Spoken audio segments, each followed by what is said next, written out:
It wasn't meant for me. The file landed in our shared folder late at night, tucked between HR reports and weekly summaries. She probably thought I'd never notice. She wasn't wrong. I hadn't opened that folder in weeks.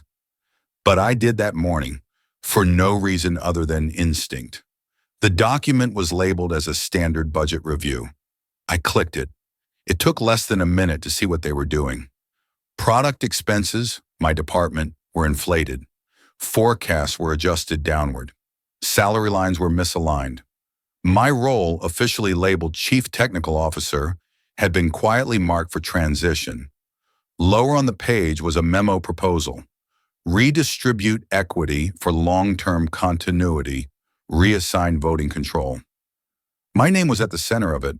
The language was careful, software focus grouped, but the meaning was clear. They were trying to erase me. Together. My name is Thomas Cade. I'm 36. I live in Seattle. I co-founded CoreLayer 5 years ago with my wife, Vanessa Cade. She ran the team. I built the product. We brought in Mark Keller to manage partnerships and pitch to investors. He was my friend. Best man at our wedding. Now he was listed as the proposed CEO, and Vanessa was listed under retention priority. I closed the file. I didn't move. I didn't say a word. Vanessa brought me coffee that morning.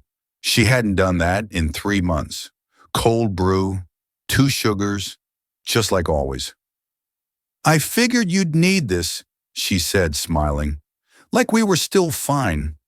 Like I didn't just see what she signed off on. I took it, nodded. Thanks.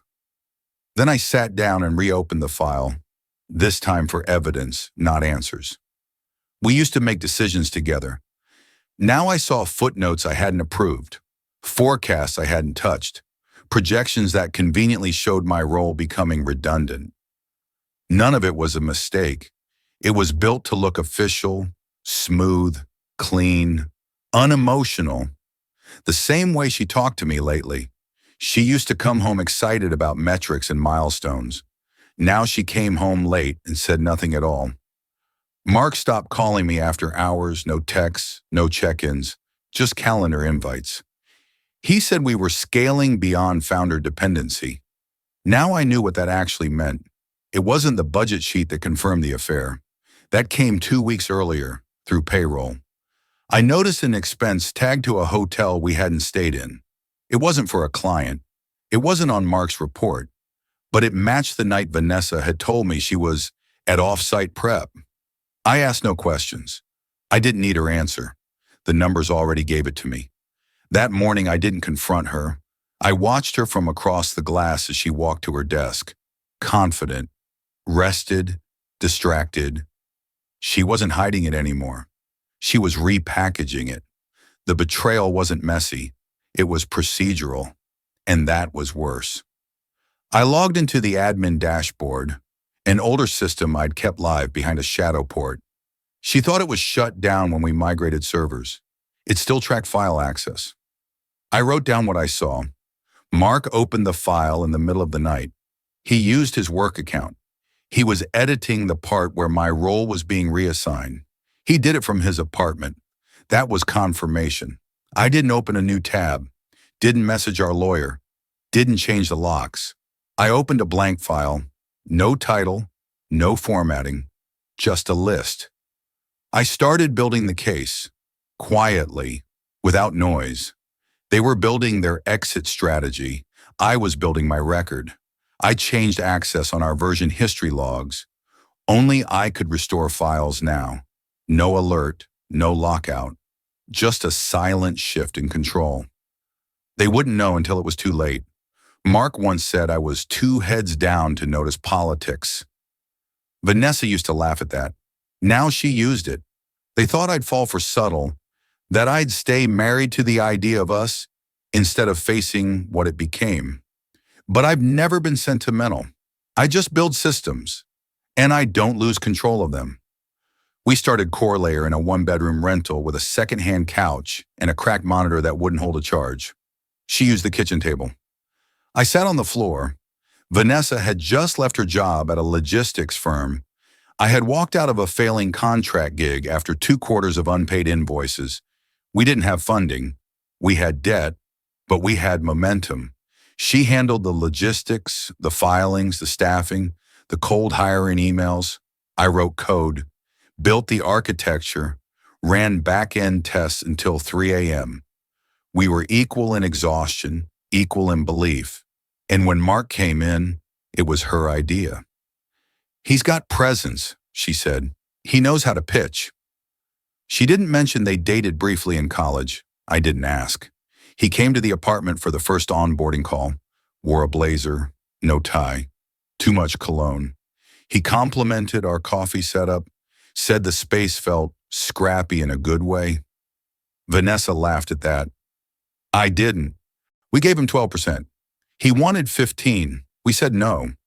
From the outside, we looked like a power trio, founders with clear lanes. She ran ops, I ran product, he ran clients. Inside, the dynamics were different. Vanessa and I were married. She saw me at my worst. When the code wouldn't compile, when the server logs failed, when the funding dried up, and we had 6 weeks of payroll left. She held the company together while I rebuilt it. That's what I told people when they asked about our roles. I used to say that with pride. Now I say nothing at all. The shift started during Series B. She changed how she spoke in meetings. She stopped using we.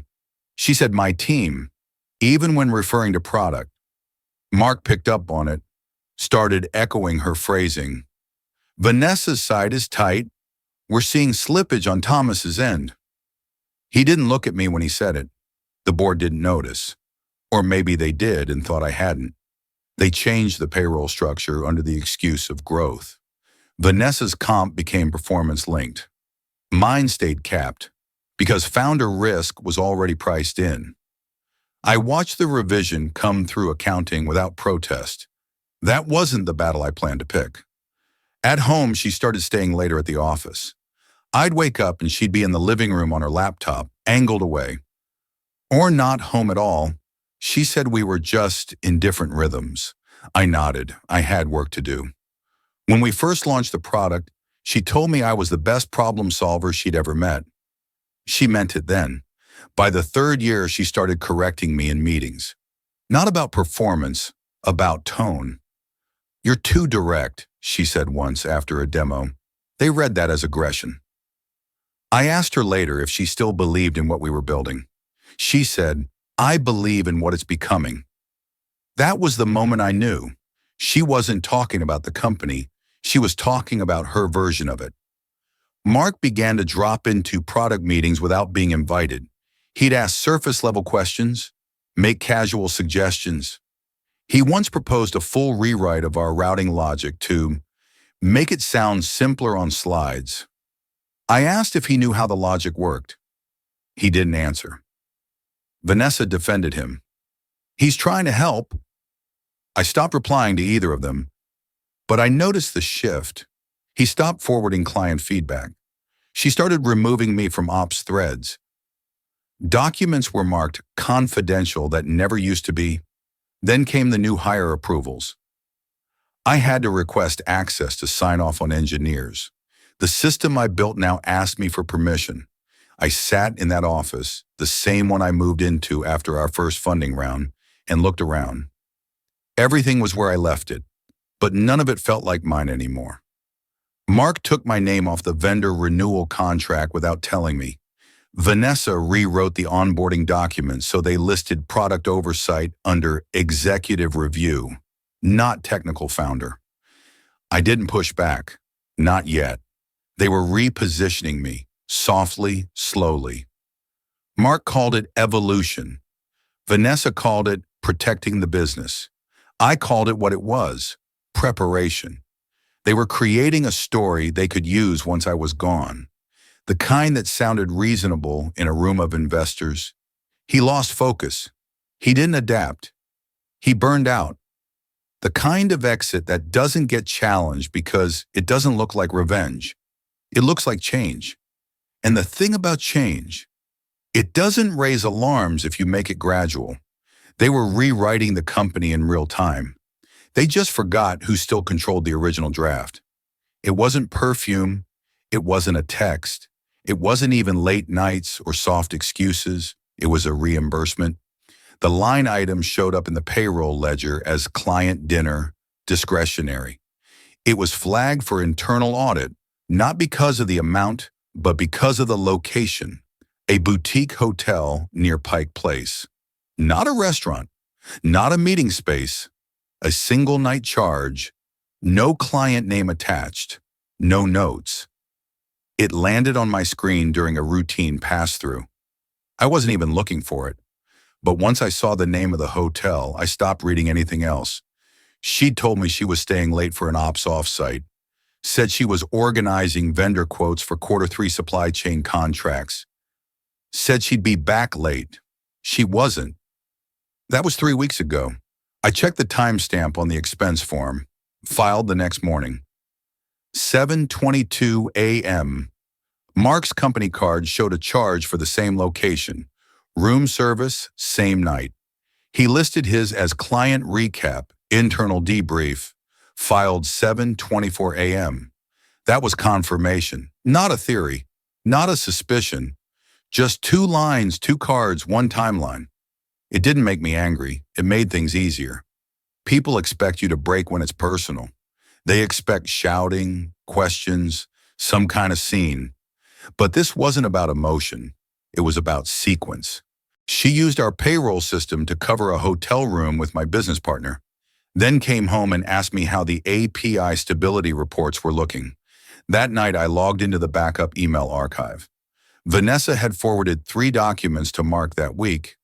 Contracts we hadn't finalized, product roadmap drafts, early access notes for our enterprise beta. None of it was client-facing. All of it was mine. She was feeding him leverage, and he was using it to reshape the narrative. By the time they took it to the board, it would look clean, structured, strategic, and I'd be the founder who lost relevance. I flagged both of their expense reports. I didn't reject them, just marked them for clarification. No alert, no call, just a quiet note added to the finance chain that neither of them knew about. I had started rerouting those messages 2 months ago. I opened a second document that night. This one was titled Continuity Notes. Under it, I created 2 columns. What they had taken, what they had missed undertaken, I listed. My role title, my roadmap deck, control of hiring, board prep, travel schedule, credit with our 2 largest clients. Under missed, I listed super admin credentials, legacy server backups, voting trigger clause in the operating charter, non-compete language they'd never read. Vanessa wrote the onboarding manual. I wrote the bylaws. Only one of those things had legal weight. I reviewed our articles of incorporation again that night. We had filed them together. I still remember the bank parking lot we sat in, splitting a sandwich while submitting forms through a public hotspot. She skimmed. I read. Section 12.4. In the event of a co-founder dispute, equity reassignment requires unanimous founder consent unless a breach of fiduciary duty is proven. They'd need a case against me. They didn't have one. Not yet. But the file they left in the folder, the budget realignment, was close. It implied failure, implied drift, implied I was no longer essential. I printed the page and stored it in a sealed envelope, labeled it with the date, put it in a safety deposit box under my name only. Mark once said, "No one ever sees a coup coming until it's over." He said it with a grin. Right after we passed on a competitor's term sheet that tried to override founder control. He meant it as a joke. I didn't laugh then. I'm not laughing now. At home, she was softer. She started asking if I wanted to get away for a weekend. She suggested the coast, somewhere quiet, said we'd both been running hard. I said maybe, then worked until 3 a.m. that night. She didn't notice, or didn't care. They were making room for themselves at the top. I wasn't going to stop them. I was going to let them finish, because there's a difference between being excluded and being replaced. One is temporary, the other is operational, and they just opened the door for me to start planning mine. They didn't do it all at once. It came in phases, small changes, soft removals, quiet omissions. It started with calendar access. Vanessa used to share her weekly ops syncs with me. Without warning, those invites stopped. When I asked, she said, "You're focused on product. No need to pull you into logistics noise." Then Mark stopped copying me on partner updates. At first, it felt like a mistake. 1 or 2 emails missing. By the third week, full investor decks had gone out without my review. When I brought it up, he said, "Didn't want to clutter your inbox. You've got enough on your plate." He smiled when he said it. Too fast, too familiar, like he wasn't worried I'd push back. Vanessa mirrored him. "We're just streamlining," she told me one night. "You've always said you hate meetings." That's how they framed it. Convenience, optimization, efficiency. But what they were really doing was removing trace. If I wasn't in the room, I couldn't contradict them. If I didn't see the deck, I couldn't dispute the numbers. When I opened our client pipeline report and saw my title listed as Strategic Advisor, I didn't react. They didn't even tell me. Just a quiet downgrade, a soft rebrand. No confrontation, just omission. Vanessa sat across from me at dinner that same night. She asked if I thought we should hire a new VP of product. "You've been stretched thin," she said. "Maybe it's time to step back from the day-to-day." She wasn't asking. She was positioning it. Mark followed up the next morning with a Slack message. "Let's jam next week on org structure. Vanessa mentioned shifting you into more of a founder visionary role. Might be a better long-term fit." They were coordinating now, framing it like a kindness. I didn't respond. I didn't argue. I just opened a clean spreadsheet. 2 columns, action/intent. Action, remove from hiring loop. Intent, control team loyalty. Action, reassign title and client documentation. Intent, undercut authority before I could challenge it. Action, board presentation prep excluded me. Intent, narrate performance without my version. This wasn't clumsy. This was rehearsed. I started logging timestamps, email headers, Slack deletions, document edits tracked in metadata. All of it went into the archive. All of it backed up to external drives they didn't know existed. They were counting on the same thing most people count on when they quietly force someone out. Compliance by fatigue. Founders don't scream when they're being pushed out. They fade. They lose energy. They let go. That's what they were waiting for. Not my fight, my silence. But I wasn't tired. I was focused. I let the title change stand. I let the board packet go out without my signature. I even agreed when Vanessa told our general counsel I'd be stepping back from visibility until post-third quarter. She framed it as a wellness reset, said it was proactive, modern. I said nothing. The attorney nodded, took her word for it. He didn't ask me directly. At home, she started being polite again. We hadn't talked about anything real in weeks, but she smiled more, tried to act like we were on the same side. That's how I knew they were close. People only get kind when they're finishing the story they want to control. I watched her phone screen light up one night across the room.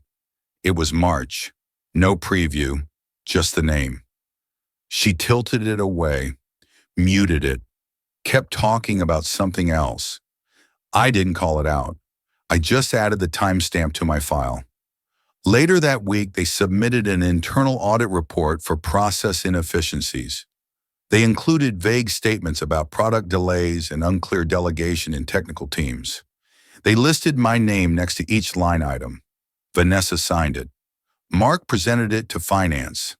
I already had my copy saved before they did. Dated, tracked, archived. When I saw the next calendar event on my screen, founder structure discussion, closed session, I accepted it. I didn't ask who invited me. I already knew. I walked into that meeting 10 minutes early. No laptop, no notes, just a sealed manila envelope. Vanessa smiled. Mark nodded. Everyone else looked uncomfortable. I didn't sit. I didn't speak. I just placed the envelope in the center of the table and slid it forward. Then I left. Inside were copies of the original operating agreement, my file logs, the edited audit trail, and a one-page summary. Board control cannot be reassigned without unanimous founder approval. Signed, dated, and notarized 5 years ago. Her signature included. They weren't removing me. They were documenting their own breach. I watched them try to erase me, but they used the wrong pen. The board met on a Thursday. 5 members, 2 founders, 1 lawyer who didn't ask too many questions. The agenda was sent without my input. The slides were Mark's. The language was Vanessa's. I read the deck before anyone else had logged in. Founder role realignment for operational agility. Shift in technical oversight to reduce redundancy. Equity redistribution proposal. See Addendum C. It was all there. Soft words, hard cuts. I wasn't surprised. I joined the call exactly on time. Video off. Mic muted. I listened. Vanessa opened. Said I'd been invaluable. Said my role had evolved. Mark chimed in. Said they were proud of what we'd built. Said the next phase needed streamlined decision layers. No one said my name. They called me the technical co-founder. Like I wasn't on the call. Like I wasn't still holding 41%. I didn't unmute. They asked for a motion. They moved a vote. I said, I'd like that in writing. 6 words, that's all. The room went silent. Vanessa looked directly into her camera. Tom, we're trying to avoid tension here. I'm not tense, I said. I'm recording. Mark shifted in his chair. Look, it's not personal. No, I said. It's tactical. The lawyer spoke next. We can't proceed without his signature on the equity adjustment. Vanessa blinked once. Tight smile. Then we'll table the vote. They ended the meeting early. I stayed on the call until the last name disappeared. That night I packed a box from my home office. Not to leave, just to stage. Cables, notebooks, backup drives. At work, I showed up later than usual. Mark had taken my seat at the investor table.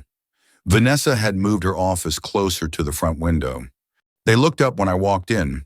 I nodded, said nothing. I printed a resignation letter, put it in an envelope, dated it, signed it.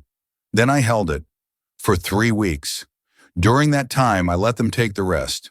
They removed my calendar access, stripped my approval privileges, stopped inviting me to all hands. I didn't fight it, because by then, the holding company paperwork was already moving. I called an attorney I trusted from a prior exit, told him I needed to open a shell, clean name, no trail. He suggested Northmore Ventures. I agreed. We filed it out of state, created a separate bank account, moved cash, quietly. I retained an intermediary with no visible ties to me. His job, acquire controlling interest in a mid-sized SaaS firm, the one that held a long-standing contract with Corelair for customer retention services. They didn't know Corelair was up for renewal, but I did, because I'd signed the original deal. I reached out to that vendor privately, asked about buyout terms, negotiated quickly, cleanly, no delays. The sale went through. Now I had the leverage. Vanessa and Mark were preparing to lock me out of the company. They didn't know I was already holding the gate key to one of their largest service providers. The contract would expire in 6 weeks. No renewal notice had been sent. No vendor replacement had been onboarded. They weren't paying attention. Mark was too busy positioning. Vanessa was too confident in her story. They forgot that silence doesn't mean absence. It means preparation. I handed in my resignation on a Monday. Printed, clean, no explanation. Just the words. I will be stepping away from all public-facing functions. effective immediately. Equity to remain as is. They didn't ask follow-up questions. They didn't call. Mark forwarded the message to the board with a subject line that read, "Founder transition complete, no pushback." They celebrated early.